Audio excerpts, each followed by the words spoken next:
Hey everybody, what's going on? Hellmite here, bringing you another video from Grab the Lantern today. It's Tuesday and the patch notes for patch 10.14 have been posted, and that means it's time for another patch note rundown. As always, I'll be going through the biggest changes in this week's patch and letting you guys know what you can be looking forward to in the coming weeks. 10.14 has a handful of changes aimed at champions that are very highly relevant, especially in pro play, but also a bunch of solo queue heroes, namely champions like Pyke and Zed, which I know a lot of people are going to be either excited to see in the patch notes or dreading to see in the patch notes, depending on who you play. But either way, bunch of relevant changes, so let's go ahead and jump right into things. Honestly, the Alistar change here doesn't matter that much, so I'm not even going to bother talking about it, but moving on to first start off here with Ezreal. Now, E's cooldown has gone up by 3 seconds, I believe, at all ranks, which is actually a big deal. Right, want to limit his safety, especially in lane, and give more opportunities to punish him when he's able to use his E. So the 3-second bump, it doesn't seem like a lot, but it means that there are significantly fewer times he'll get to use this, especially in lane. A 28-second cooldown means that even if he's spamming his Q off cooldown to just try and get his E back up, that he still is waiting a long time before he has another E again. So while the late game doesn't seem that bad, it just means, in general, Ezreal has to be very conscientious of when he's using this ability, instead of just kind of using it to maybe get a little bit more poke, or maybe dodge a skill shot he didn't really want to take.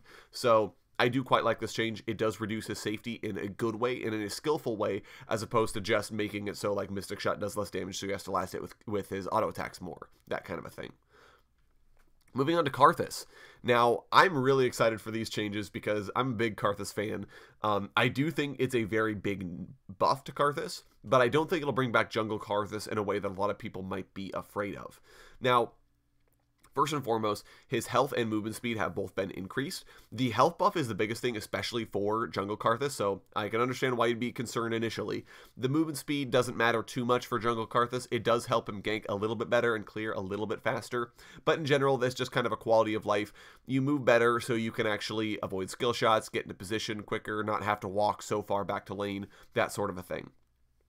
Late waste damage has been increased by 5 at all ranks, and the AP ratio has been very slightly buffed, but it now has a damage reduction against monsters. It does 15% less damage against monsters. Now, that obviously hurts jungle Karthus. It means that he's not going to be nearly as able to clear quickly, but the damage did go up, so in general this aligns with Riot's goals of trying to make Karthus less about farming the jungle without ever ganking, and more capable of fighting enemy champions, especially if he's mid lane. Each Q you land will be doing significantly more damage. His E, this is also the biggest change here for me personally. The mana restore is always on. Now this is a big deal because ordinarily Karthus would have to choose between using his E to kind of get a wave low but not kill any of the minions, because if he killed any of them while the E was still on, he wouldn't get any mana back, so he had to try and really toggle it off carefully, and it was just kind of obnoxious for Karthus to use. But he essentially had to choose between clearing quickly and getting no mana back, or getting mana back but clearing very slowly.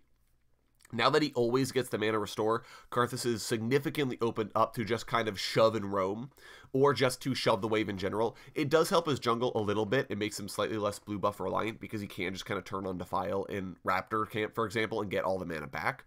But this, I think, is more relevant for mid lane. The tick rate change they made here doesn't really change anything. It just makes it slightly more fun to play with, because you get the damage more quickly. But in general, these are some pretty juicy Karthus buffs. Can't wait to bring him out in the mid lane, because I do feel like that's primarily where he's getting stronger. Kha'Zix is back in the patch notes this week. His Q damage is slightly up against isolated targets. 120% is not a huge bump, but it will make him feel slightly more rewarding to play, especially if you are very strong on Kha'Zix and can get those isolated plays. And here we come to Pyke. Now, these changes are all intended to move Pyke away from the mid lane as a whole. Right, are really trying to make it so that he can't play there, because he's just so good at dealing with mid lane champions, at sort of roaming to side lanes, and really all the changes they made to limit his ability to shove don't matter once he's got a Tiamat. So these changes are trying to really reduce the power that mid lane Pyke can bring to the table, but also buff up his support role a little tiny bit. Now, first and foremost, his stats are going down. His magic resist growth and armor growth have both been reduced. His armor growth is actually the best in class, so it does kind of make sense why he would get that reduced down to 3.5, which is a little bit better, a little bit more palatable to deal with. But generally, Pyke is going to be squishier across the board. His Q, however, has been buffed in every way. Its mana cost is down at lower ranks, its cooldown is down at lower ranks, and its base damage is up at all ranks. So, in general, Pyke will have more opportunities to fish with his hook. His hook won't cost him as much mana, so again, translates to more total opportunities to use it. And he's more rewarded for landing it. And that's his bread and butter ability, so that is a pretty significant bump to Pyke if he's able to play aggressively. However, his Ghostwater Dive's bonus movement speed is down to 40% at all ranks. Now, it does still have the lethality scaling, so a Pyke who's able to get ahead and build a lot of lethality, this won't matter too much for him. But it does mean that, by default, he won't be gaining as much movement speed, which limits his ability to roam across the map, especially in the mid lane. Support Pyke doesn't really care about this too much, but mid lane Pyke will be feeling this nerf. And finally, Phantom Undertow's base damage did go up as well by 10 at all ranks. So Pyke will be dealing more damage, but his ability to roam is down, and his base stats are down as well to make him squishier. So, again, you're going to be more rewarded if you're a good Pyke and you're able to land his skill shots, but you're not going to be as efficient with him if you play in the mid lane or if you're constantly weathering enemy poke. So, I like these changes. I don't think they're too significantly bad, especially if you hate seeing Pyke and you hate seeing a buff. This is not terrible. It just means that he's more rewarded for landing his skill shots, and it buffs good Pykes rather than any Pyke. Riven is getting a very small buff on this patch. Riot are actually trying to bring back her more damage-focused builds by buffing up the AD ratio on her passive. She gets now up to 60% total attack damage on her Runic Blade attacks. So I'm hesitant because I do think Riven can really run away with games when she's strong, but this does mean that Riven will be building more offensively oriented with this buff, and as opposed to just kind of building out like Cleaver, Death Stance, and being unkillable. So this buffs her in a good place because I think she should be this sort of high risk, high reward champion rather than, yeah, I built, you know, super defensively and you can never kill me because of Valor and just the constant healing I get. So I'm interested to see where these go, but I don't think they're too bad. Sejuani's back in the patch notes this week. Riot, again, are trying to say, well, we'd like to buff her, but we don't want her to take over pro play again. So the cooldown is, so the nerf is not too bad here. Sorry, the buff is not too bad here. Her base damage on her E has been increased by 15 at all ranks, so she will be dealing a significantly increased amount of damage if she can get to the E stack. So if she gets the stack off, she will be more rewarded for it. And the stunned enemy champions can't gain frost for 8 seconds, period. That scales down over a period of levels 1 to 18. So I do quite like that change because it means that Sejuani in longer fights will be able to get a second helping of frost on enemies, and permafrost will do more damage. It's a very small buff. I don't think it's enough to put her back as a meta pick in pro play, but we'll always have to see. Sejuani is one of those champions that you tweak very slightly, and she's the best jungler in the game. So, but I do like where Riot are attempting to give her some power back, even if it's in a mostly irrelevant way. Trundle's getting nerfed. Again, pro play staple. He's been running roughshod over the jungle, so Riot are nerfing down his W to make him clear a little less fast and duel a little less well, so that way he's more exploitable and not just this obvious pick in every game.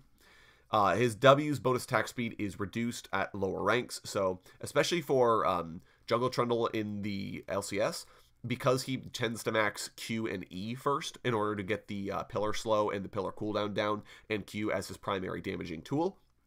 The fact that Frozen Domain will be giving such little attack speed at early ranks really means that Trundle will have to struggle to duel and struggle to clear as fast as he does right now. It by no means kills the pick in pro play, but it does reduce his power by a substantial margin.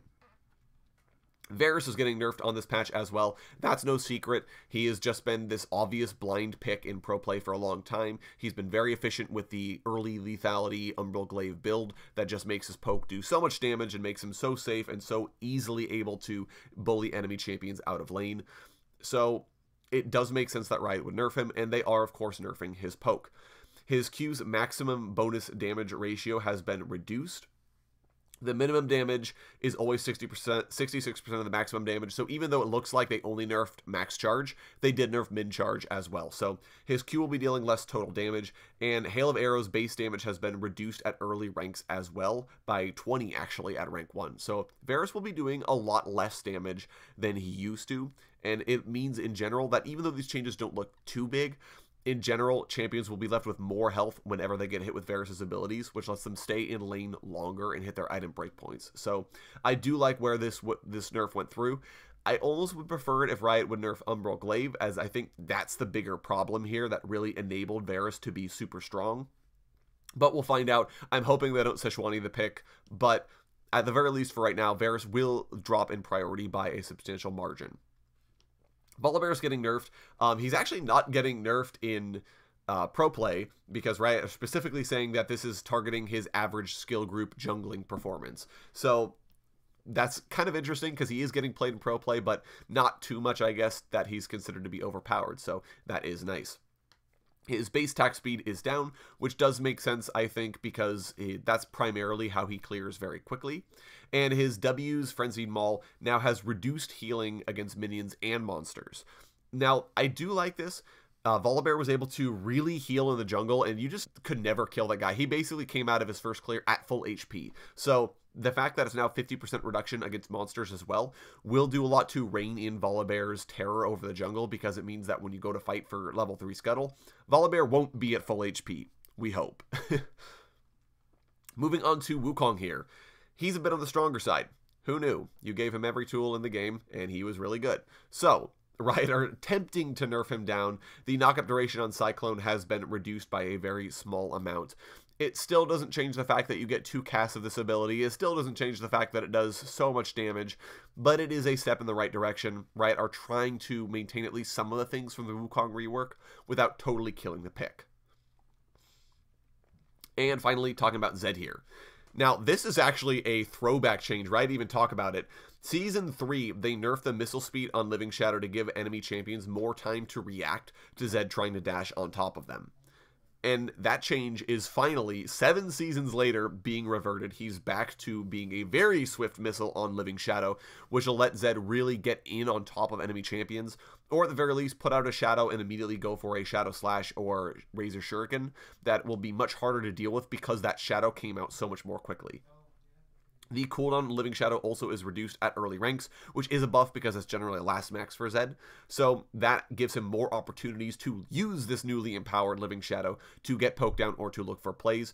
I do like this. I think it makes Zed feel super smooth to play like he used to back in the day, and it gives him more windows to try and go for plays in lane, which I quite like because right now he's very much so felt like a defensive champion in lane, that he just kind of sits there and last hits and gets shoved under.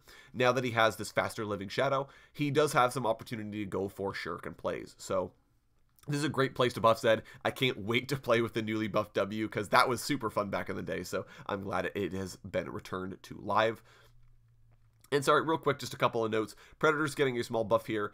It doesn't do a whole lot for the rune, but it does make it slightly better on the champions that were already taking it. And Ghost has actually been buffed up slightly more as well. It has even more bonus movement speed now because Riot increased the cooldown, and that made it feel really bad. So now that it is giving more movement speed, it should feel more rewarding when you do have that cooldown available. Anyways, that's going to be it for the changes today, guys. Thank you all so very much for watching. Let me know which changes you're most excited for down in the comments section below. I know I can't wait to play some Karthus and some Zed on this patch because those two should feel super good to play, but let me know what you're excited for down in the comments. If you enjoyed today's video, go ahead and leave a like, and if you really enjoyed today's video, consider subscribing. I upload a video just like this every Monday, Friday, and on patch days like today as well. And once again, thank you guys so very much for watching. I do appreciate it, and I will talk to you all later.